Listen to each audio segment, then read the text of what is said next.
안녕하세요. 주식유치원 야너주의 김파고입니다.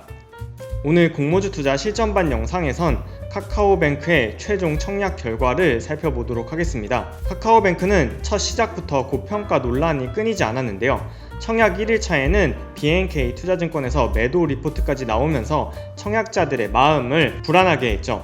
과연 카카오뱅크 청약이 마무리된 지금 우리가 실제 카카오뱅크를 배정받으면 치킨값은 벌 수 있는지, 예상 수익 얼마나 되는지 따져볼 테니 영상 끝까지 시청해주세요.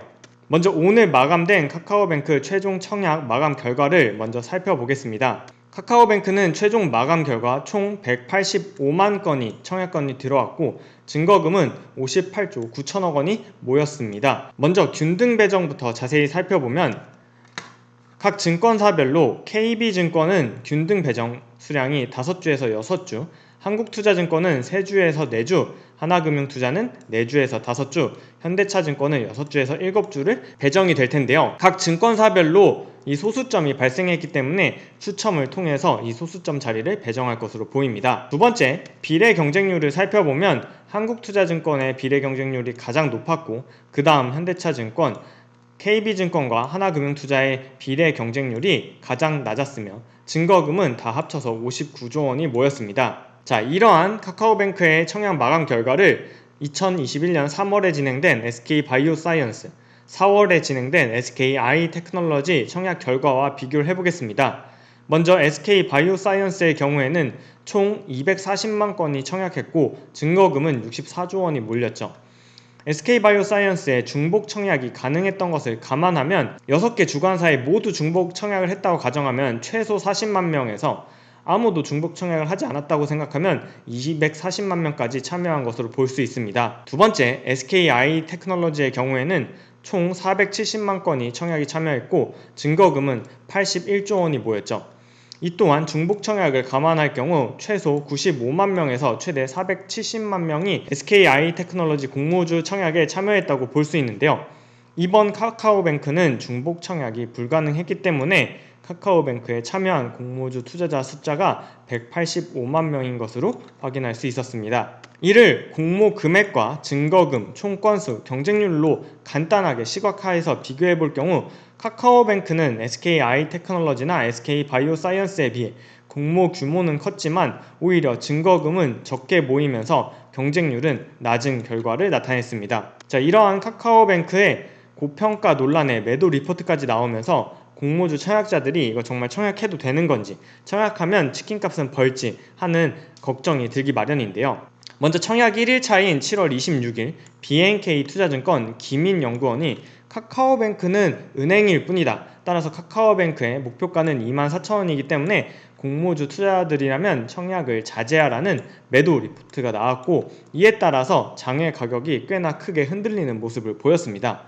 해당 리포트는 BNK 투자증권 홈페이지에 가시면 로그인 없이도 조회할 수 있으니 어떤 내용이 담겼는지 궁금하신 분들이라면 한번 읽어보시기를 추천드립니다. 결국 보고서의 내용을 저 나름대로 해석으로 요약을 하자면 4대 금융지주의 PBR이 0.5에서 0.4 수준으로 낮은 상황에서 같은 은행법을 적용받는 카카오뱅크의 PBR만 3배가 넘는 건 해석하기가 어렵다는 것이 보고서의 논지였는데요. BNK 투자증권의 김인연구원뿐만 아니라 국민일보의 7월 27일자 기사에 따르면 정태준 유한타증권 연구원 역시 카카오뱅크가 은행법 규제를 충족하면서도 플랫폼 비은행 서비스로 확장하기는 어려울 거다.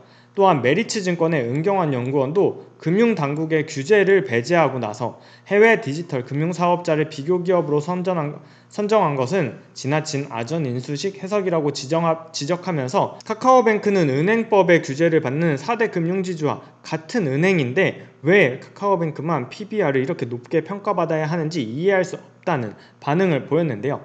해당 의견에 대해서 윤호영 카카오뱅크 대표이사는 사업의 특수성이 있기 때문에 은행과는 영업이익 구조와 수익성이 다르다고 밝혔는데요. 카카오뱅크가 은행이 아닌 금융 플랫폼이다 라고 옹호하는 논리는 무엇이 있는지 살펴보고 나서 우리가 정말 치킨값이라도 벌어갈 수 있는지를 살펴보겠습니다. 카카오뱅크 투자 설명서를 자세히 보셨다면 카카오뱅크는 뱅킹 비즈니스, 즉 은행의 전통적인 예대 마진 수익 뿐만 아니라 우리는 플랫폼 비즈니스를 할 거고 이 플랫폼 비즈니스를 통해서 금융 플랫폼으로 성장할 거다라는 청사진을 제시했는데요. 2020년 카카오뱅크의 수익을 살펴보면 무려 4,080억 원이라는 수익이 은행의 예대 마진에서 나온 반면에 플랫폼 수익이라고 할 수 있는 수수료 수익은 68억에 그쳤습니다.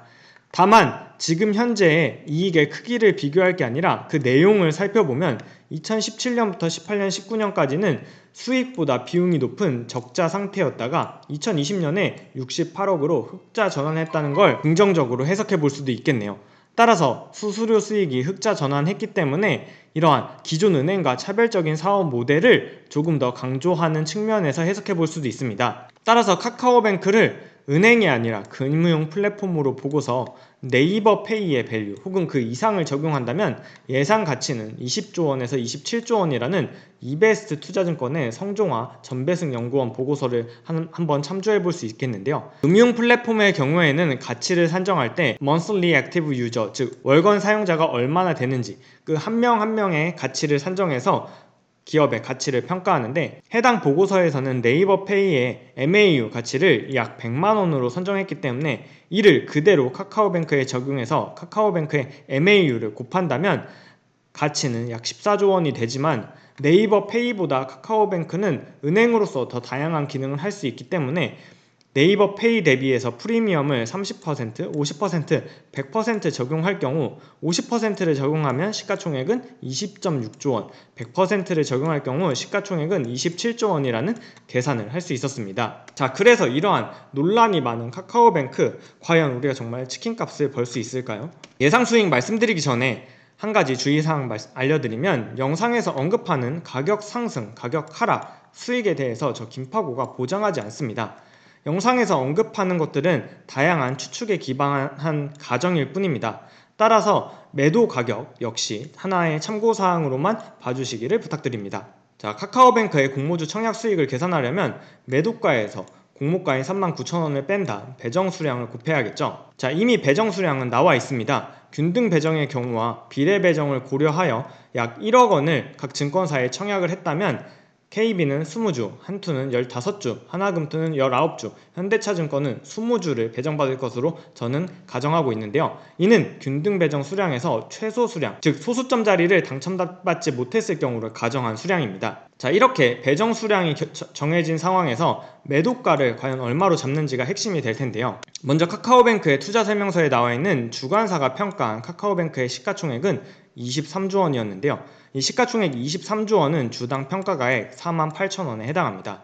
두 번째, 매도 리포트 이후에 급락한 장외 가격을 살펴봐도 38 커뮤니케이션즈에서는 약 56,000원, 시가총액이 중요한데요. 시가총액으론 23조 원의 가격을 나타내고 있고 증권 플러스 비상장의 매도 최저 호가를 살펴보면 65,000원인데요. 이 65,000원의 현재 시가총액은 26조 원입니다. 따라서 장외 가격은 23조 원에서 26조 원 사이에 참고 가격으로 형성되어 있는데요. 카카오뱅크가 주관사의 평가대로 시가총액 23조 원에 간다면 상장 후 주가는 48,000원이고 장외 가격의 가장 높은 가격인 시가총액 26조 원을 간다면 주당 55,000원에 해당하는데요.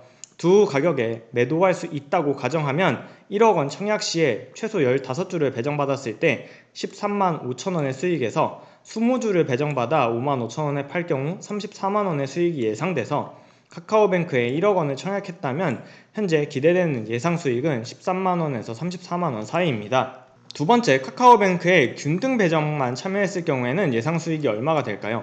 균등 배정의 경우에는 앞서 살펴본 것처럼 KB는 5주에서 6주, 한투는 3주에서 4주, 하나금융투자는 4주에서 5주, 현대차증권은 6주에서 7주이기 때문에 아까와 같이 매도 시나리오 1번인 48,000원, 2번인 55,000원에 매도할 경우 각각의 예상 수익을 계산할 수 있기 때문에 균등 배정에 참여했다면 최소 27,000원에서 최대 96,000원의 수익이 예상되는 상황입니다.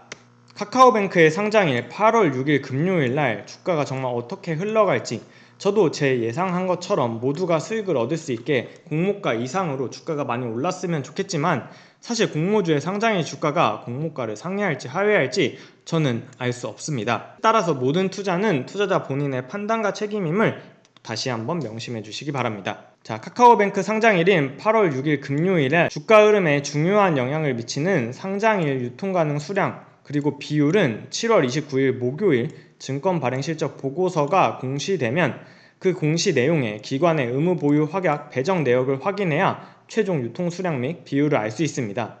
현재는 1억 2,800만 주, 상장 예정 주식의 27%가 가능한데요. 과연 이 수치가 기관의 의무 보유 확약 배정으로 인해서 얼마나 떨어질지 목요일날 공시되는 대로 영상으로 업로드할 테니 많은 관심 부탁드릴게요. 오늘 영상은 여기까지입니다. 카카오뱅크의 경쟁률을 비교하면서 청약 전략 짜시느라 고생하신 많은 투자자분들 고생하셨으며 저는 다음 영상에서 다시 인사드릴게요. 그럼 다음 영상에서 만나요. 안녕.